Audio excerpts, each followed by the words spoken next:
네, 안녕하세요. 박세현입니다. 이 머니투데이에 나오고, 이게 어제 제가 이 유튜브 방송을 할 때 크게 많았어요. 그러니까 뭐 종부세 때문에 지금 난리죠. 이게 폭탄이 떨어졌어요, 사실 지금요. 근데 이제 갑론을박이라고 하잖아요. 뭔가 이게 딱 있을 때 저 같은 경우는 지금 상당히 비판적으로 이야기한 게 물론 맞아요. 더 심할 정도로 이야기한 것도 맞습니다. 그런데 지금 여기서 볼 때 뭐 딱히 그것만은 아니다라고 이야기한 뭐 반론을 썼던 그런 기사건도 JTBC에서 한번 또 나온 게 있고요. 또한 또 다른 그 JTBC에서도 또 다시 다르게 이야기한 것들도 있어요.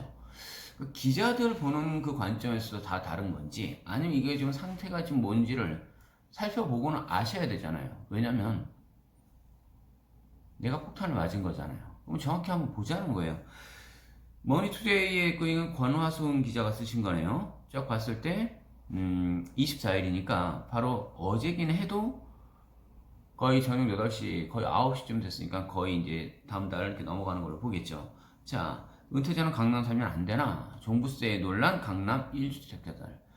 근데 딱히 그렇게 종부세가 막 올린 건 아니야 라고 반박하셨던 분의 그 기자 내용도 그래요. 강남에 있는 사람들 일부만이 그렇게 큰 것이 전체적으로 전국적으로 이렇게 올라간 것은 아니다 라는 거예요. 그런데 그럼 이제 입장을 바꿔나 보는 거예요. 여기 댓글도 보면 좀 재밌어요. 뭐 종부세 퇴직한 사람은 거주의 자유도 없습니까? 라고 해서 쭉 썼어요. 뭐 이렇게 했다가 은퇴자나 퇴직자는 강남에 살 수 없나요? 근데 그 반박글에서 내용을 보게 되면요. 뭐 오래 살았던 사람들에 대해서는 뭐 60% 70%를 또 감면을 해줍니다. 뭐를 해줍니다. 이런 식으로 얘기를 해요. 올려놓고 조금 깎아준다. 이거를 뭐라 그러죠? 눈 가리고 우리가 아웅이라 그러나요? 솔직히 그런 식의 표현들 외에는 뭐 딱히 뭘 모르겠어요, 지금. 근데 여하튼 종합부동산세 고지 현황을 딱 놓고 고지 현황이잖아요. 이건 데이터상 누가 꾸민 건 아니지 않습니까? 그러니까 종합부동산세 고지 현황이 쫙 나왔어요. 2018년도에 46만에서 2020년도 쫙 불과 2년 지났죠. 근데 이게 올라간 폭을 보세요. 빡빡빡빡 그냥 그대로 수직으로 올라가잖아요. 계속 80만, 70에서 80만. 더블이네, 더블. 자, 일단은 걷어들이고 뭘 하겠다 계속 좋은 일에 쓰시면요. 또는 일을 잘 해놓은 상태에서 했으면은 반감을 사질 않겠죠. 자, 정부는 팔아라 다주택자 증여하겠다. 치킨 게임 시작됐다. 이게 무슨 말이에요? 이거 지금 얘기했다가. 근데 여기 지금 댓글 보면 재밌었어요. 뭐 누가 쫓아냈냐? 뭐 이게 뭐 퍼블릭 인터리스트? 본인들 또 그 이지향. 자, 또 이렇게 썼던 분들 보시면요. 누가 쫓아냈냐? 오른 만큼 세금 내고 살아라. 이분 강남에 집이 있는지 궁금해 죽겠어요. 본인 입장이라면 과연 저랬을까라고 생각하는 것들 저는 지금 대놓고 묻고 싶은 거예요. 자, 그런데 빨간색 그 엄지척 하신 게 620, 내린 게 220. 자, 데이터상에 딱 통계상으로 딱 나온 거예요. 대체로 없는 분들이 더 많다는 거예요. 못 하셨던 분들, 기회를 놓치신 분들이 더 많다라는 거예요, 이게. 그러면요. 또 이장 2부는 그랬어요. 1가구 1주택이 투기냐? 오래 보유하고 계속 그 집에 사는 게 투기냐? 이분은 강남 사시겠네. 돈도 있으신 분 같네. 그랬더니 이분도 또 470이 또 엄지척으로 올라갔고 손가락 내린 거는 120이에요. 자, 이런 것들도 놓고 보면 저는 이거 가지고 뭐 이거 하나 두 개 뭐 이런 것들 갖고 단편적으로 얘기하자는 게 아니에요. 한번 생각이라는 걸 같이 한번 해보자는 거였어요. 뭐냐고요? 종부세라는 건 어차피 지금 막 과세가 어마어마하게 지금 때려 맞기 시작했어요. 지금 막 안 내면 또다시 무슨 뭐를 하네 뭐 공매로 넘기네 뭐 이런 식으로 얘기를 하겠죠. 안 하지 않아요. 그러면 여기서 정말 유념하셔야 될 상황 뭐가 있을까요?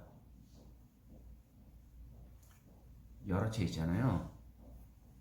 더 올려버려요. 차라리 증여하겠다고요. 그래서 그 오창제와 이야기를 많이 하면서 그분한테 그랬어요. 주변에 막 그 거래가가 막 둑중말쭉 막 이렇죠. 이상하죠. 그러니까 자기는 못 믿겠다라고 하시는 분들도 있었고요. 어제 저녁이었나요? 강남에 있는 기획부동산 어쩌고 막 떠들어대면서 자기가 놓고 있다가 제 댓글에다가 갑자기 사기꾼 어쩌고 떠들어서 저는 이거 명예훼손에 접수하겠습니다 라고 그분 이야기했어요. 어린 여자였어요. 제 강동구 명일동 쪽에도 제 사무실에 있어서 이 사람 왔을 때 굉장히 많이 제가 도와준 걸로 아는데 자기가 당했다고 해서 그런 식의 생각들을 해요. 굉장히 어린 여자였고 강남 뭐 역삼인가 어딘가에서 오피스텔은 자기 혼자 산다 뭐 한다 이랬던 여자예요. 댓글 문화도요 함부로 달다가는요 크게 걸립니다. 일단은 접수소 들어가면서부터 이 사람들 다 걸리게 돼 있어요. 안 잡히지 않고요. 뭐 당장 지웠다고 해서 그게 사라진 건 아니고요. 단 1초가 올라가 있든 뭘 하든지 간에 이런 식의 얘기들을요. 왜 그러냐면요. 법을 무서운 줄 모르시더라고요. 본인들이 선택을 했을 때 근데 그분 결국 그 여자 그 어리다라고 얘기했던 그 사람이요. 그 사람 데리고 제가 임장이라는 코스들도 다 돌아줬어요. 화성 일대를 자기 샀던 것들도 실제로 보여줬어요. 내가 팔았냐고요 그거. 본인한테 최대로 도와줬어요. 근데 참 특이한 거 있어요. 거기요 실제로 개발지는 들어갔어요.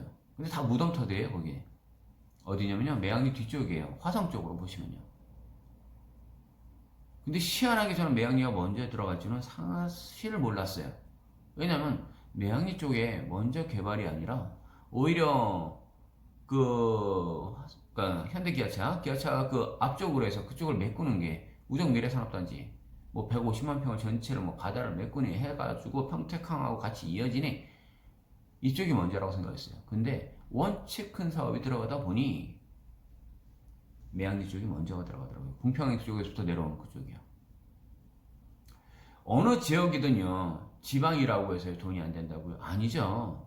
돈 될 지역에 개발이 들어갈 지역에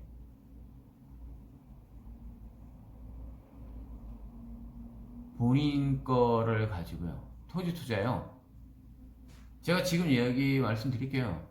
뭐 단타 베팅 보셔가지고 뭐 이렇게 연락하실 거다. 아니면 뭔가를 뭐 지으시려고 뭐 하시겠다. 동네 부동산 돌아다니세요. 그리고 그냥 거기다가 진짜 동막 놓으실 것 같으면 현장 많이 뛰어다니세요.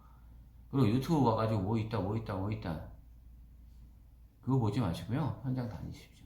정말 개발지라든지 중요 정보라든지 이런 것들은요 다리품 파셔가지고 사람들 만나야죠.